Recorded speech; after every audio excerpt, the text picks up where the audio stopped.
Welcome back, America. It's Hugh Hewitt in the ReliefFactor.com studio. This is not good news. Breaking news. I'm going to mangle every name in this, but I'm going to tell it to you anyway. Breaking news.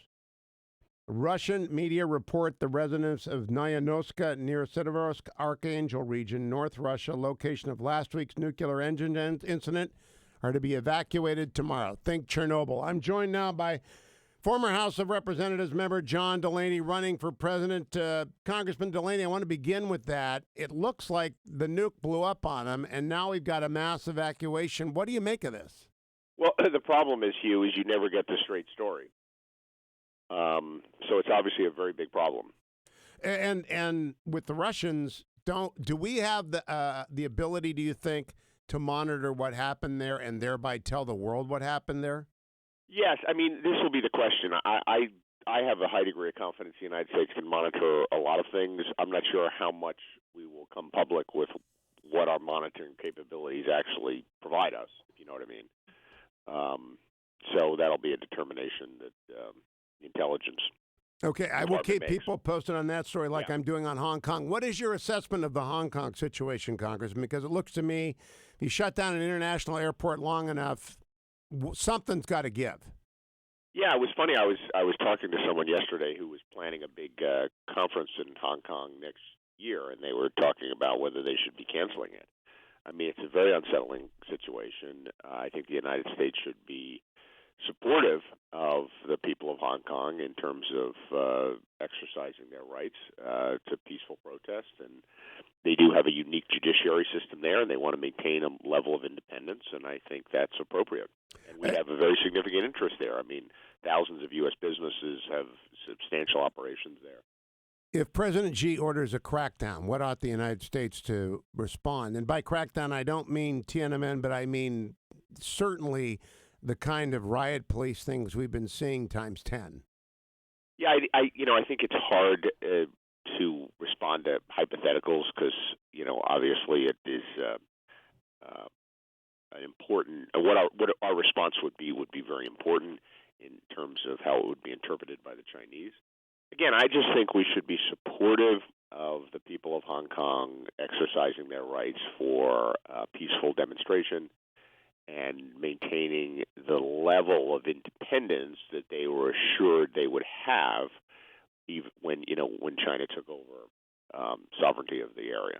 Hey, Congressman, let's turn to the campaign. You're running for president. I play politics between the 40-yard lines, and I said on Meet the Press this weekend, I said in the Washington Post on Saturday, I do not believe that the president is a racist white supremacist. And I believe your party is teetering on the edge between the 40s of going to the 20-yard line. And here's Kamala Harris yesterday adding to the rhetorical fire that is burning out there. Cut number 9.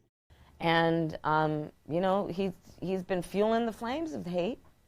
And, I've said recently, on the issue of El Paso, no, when people ask me, is he responsible for those killings? Well, no, I mean, he obviously didn't pull the trigger, but he's sure been tweeting out the ammunition. Congressman Delaney, do you think the president's been tweeting out the ammunition? Look, I think the president has been engaged in incredibly divisive rhetoric since he ran for office. And I think that is the opposite of what a president should be. I mean, as Lincoln famously said, we should be appealing to people's better angels. And I think a president has a sacred responsibility to try to unify the American people. And I don't think the president has done that. So I think his rhetoric has been destructive and counterproductive. And I think he has created an environment where certain types of behavior is more tolerated than it should be. So, yeah, I think the president has contributed to the situation. You as Senator Harris said, you can't say the president caused any particular specific situation directly, but I think his rhetoric and his overall tone and the way he encourages the American people to think about their relationship to each other, I think has been really counterproductive. Do you believe he's a white supremacist? Look, I've never actually even met the president. I don't know what's in his heart. No, you can never know what's in someone's heart.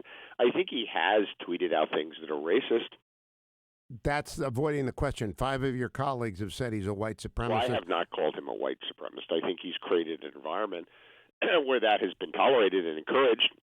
But I have not specifically called him that. And the reason I bring this up is I believe your party is going over the cliff because most Americans know who white supremacists are. Nazis marching around with helmets on their head and weapons and crazy incendiary rhetoric that attributes racial inferiority to groups based upon their genetic makeup as opposed to the content of character, to use Martin Luther King.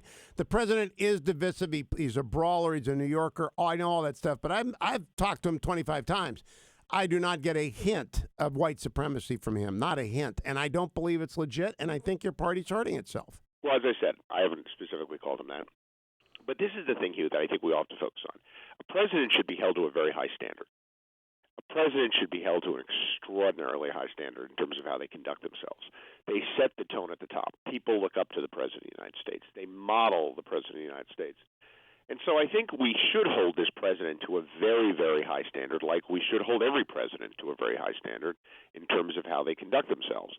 And some behavior which might be tolerated in, certain kind of settings in life should not be tolerated by the president. And I think his words are very important and do set the tone in the country. And I've written that. I agree with you completely. Right. I don't like the brawling, and Mitch McConnell says we could do better with fewer tweets.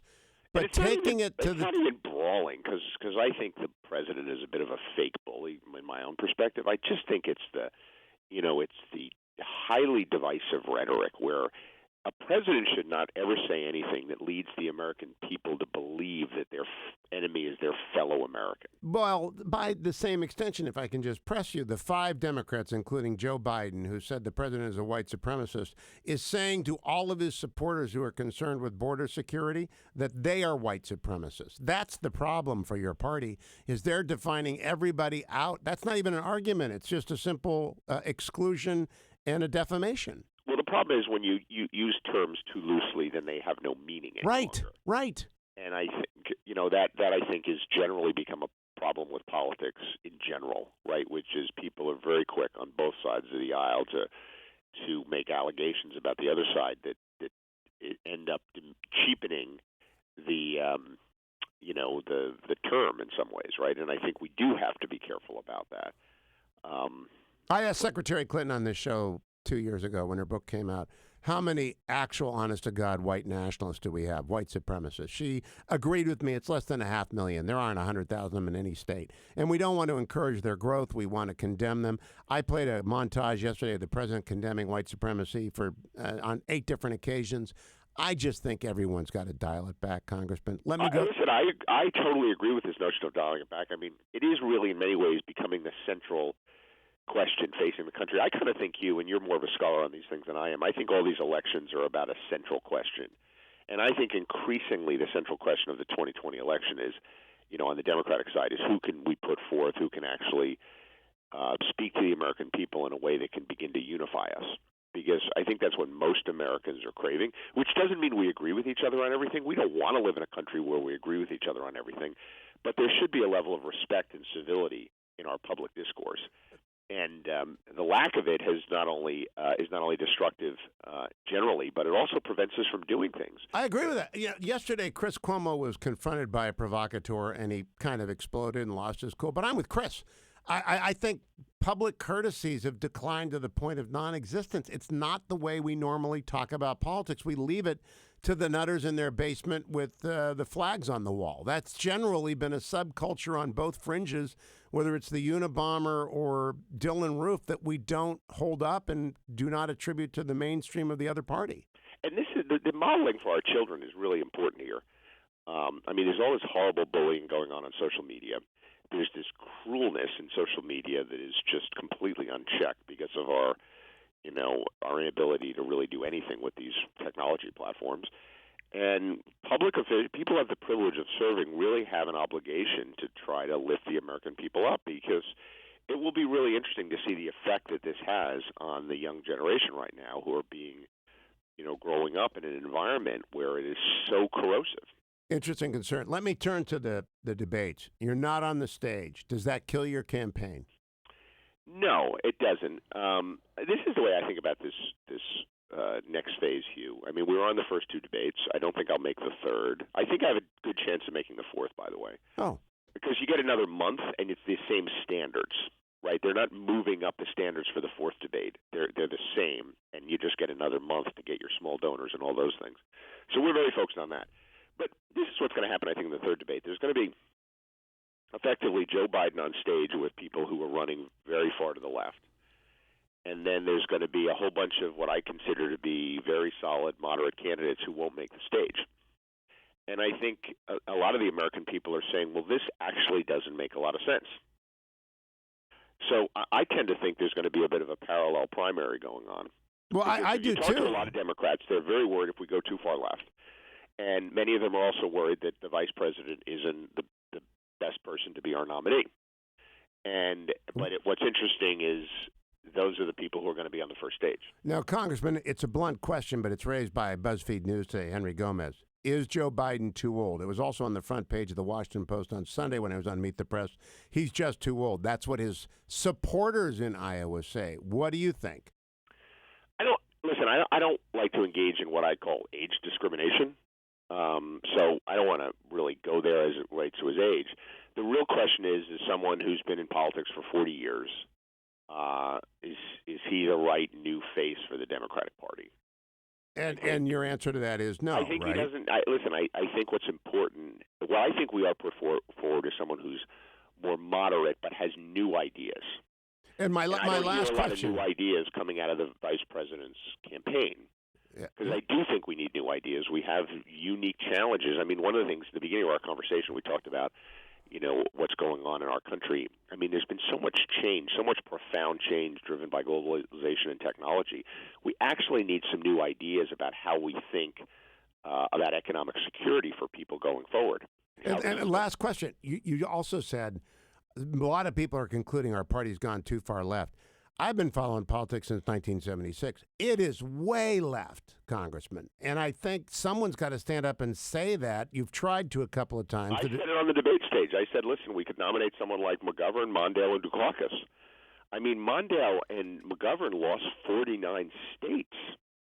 I think Dukakis lost 40. Yep. Or we could put up someone like Bill Clinton or Barack Obama, who I view as center-left Democrats. People don't often think about Obama that way, because he was such a transformative figure in so many ways. But if you actually go back to the 08 primary and you compare Obama to Edwards and Hillary, he was the more moderate of those three. Yes, he was. Congressman John Delaney, keep coming back. I appreciate your taking the time and having a civil conversation. Follow him on Twitter at John Delaney. Follow me to ReliefFactor.com, America. It's that time I remind you that if you are hurting on your commute this morning, you're down in Atlanta and you're stuck in the middle of the city, you're up in Philadelphia and you're on the bridge, or you're by the Schuylkill and nothing's moving, and your back is killing you because it always kills you when you get stuck in traffic, or you're hitting the brakes, and your knees are barking at you, you ought to just try ReliefFactor.com. They are